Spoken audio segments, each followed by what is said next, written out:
then ultimately, as we were putting the project together, it also became about mental health. The pandemic kind of was tough on a lot of people, and ended up losing a friend at the same time. So it kind of became, a passion project in that way, to talk about sports and being active, and kind of letting it be an escape from some of the harder things that were happening. So.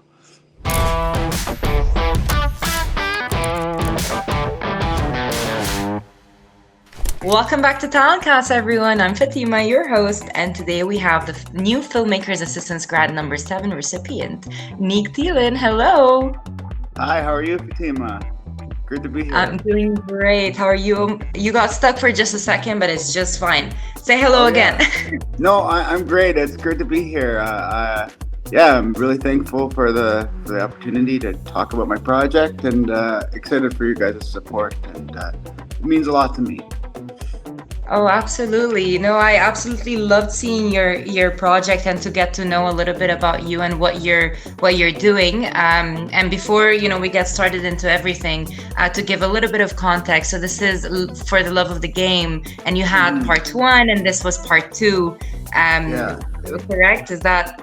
Yeah. So in 2021, around 2021 is when I started For the Love of the Game. It was kind of a project that I started just because I love sports. I've always been an active person, but I never, as I said, I tried different sports, but I never really was, in the high end sort of professional level, just kind of trying to stay active. And I found myself meeting a lot of people that were doing adaptive skiing, and I had a friend with a bicycle that he was trying out and doing long bike trips with, and I had a friend who was in blind hockey and doing goalball and stuff like this. So I wanted to kind of document all these journeys if I could, and it was a challenge because it was right in the middle of some lockdowns here in Canada. So it did involve some individual interviews at a sports Hall of Fame museum here in Canada. And then some found footage and some stuff I shot at some practices and stuff like that. So it ended up turning out really well. The whole project was made for about $5,000 Canadian, which is a really low budget even when you consider the conversion. So I mean, it was a lot of more sweat equity than anything, I think.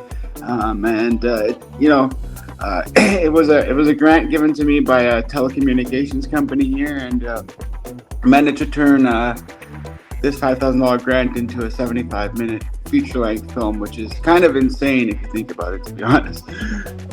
Just a little bit. Yeah, I mean, I'm really ambitious, I guess, and it really pushed me to see what I could create. And then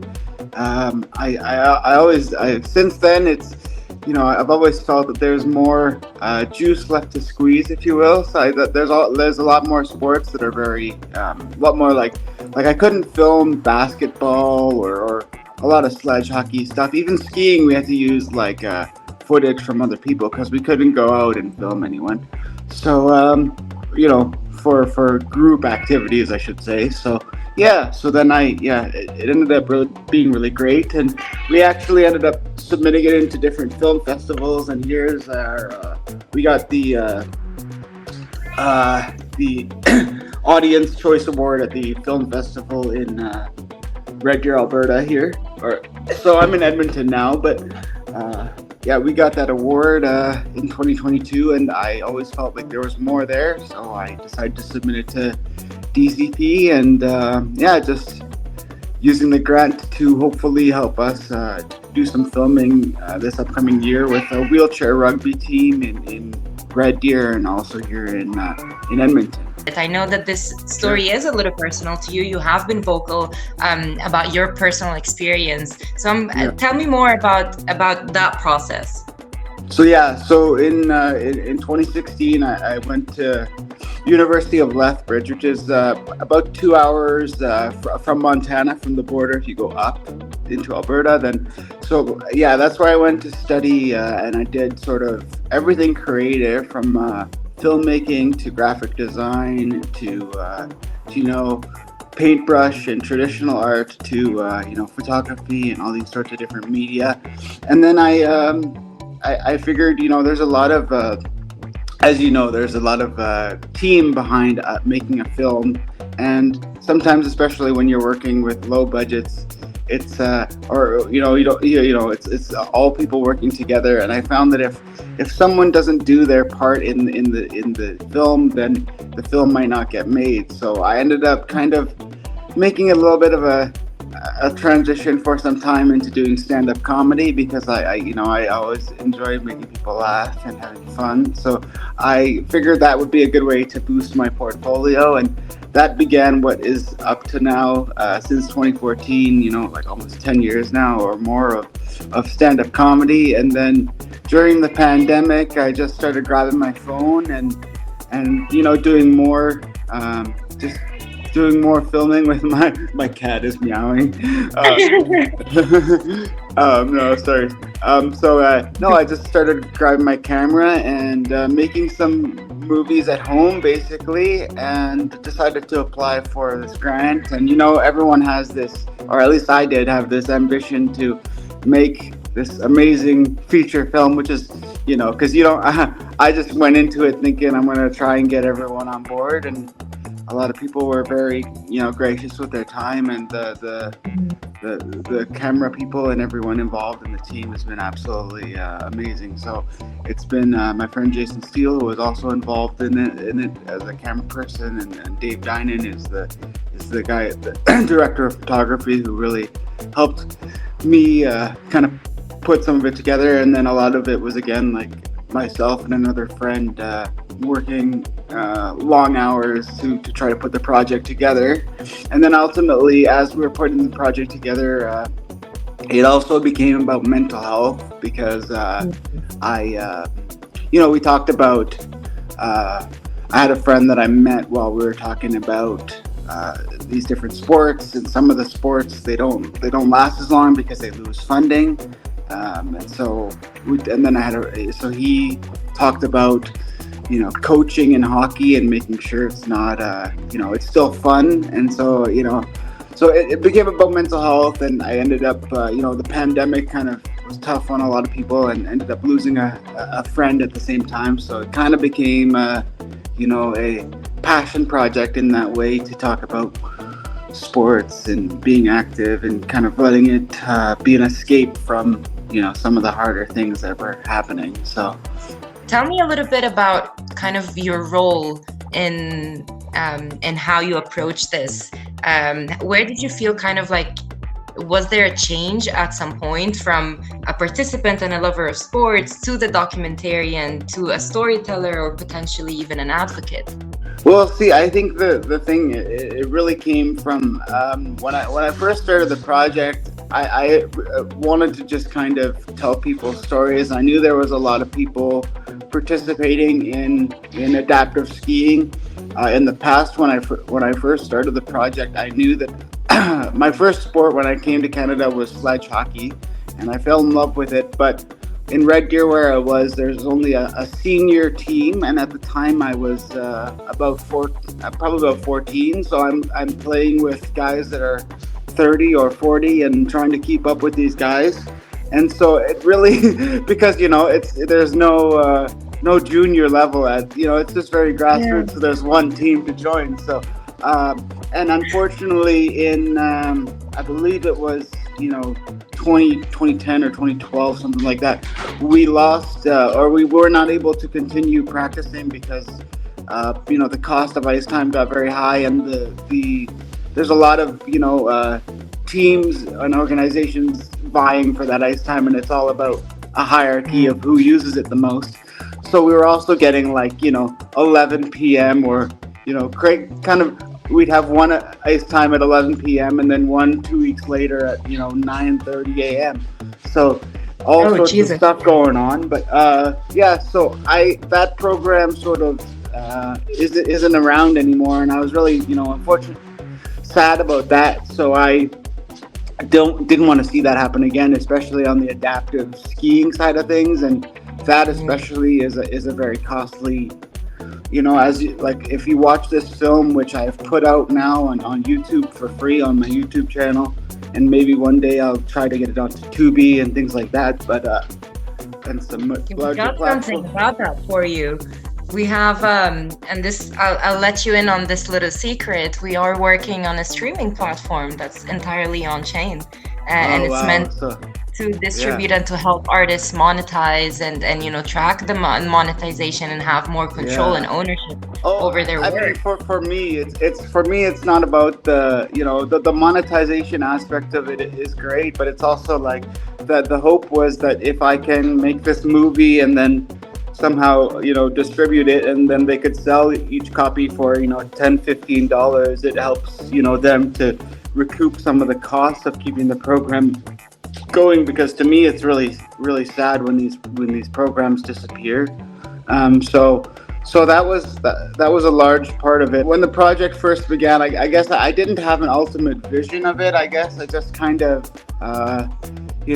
it really what it became is the four different sports were like the four different sections were kind of edited kind of separately, and then ultimately I didn't even know it was going to be a 75-minute length film until I put it all kind of together in the last week before the deadline of my project to see what it was going to be. Then I realized, wow, I have a large film here. So then the next, this is why I submitted the Love of the Game 2 kind of idea. The idea is to make the next thing more of a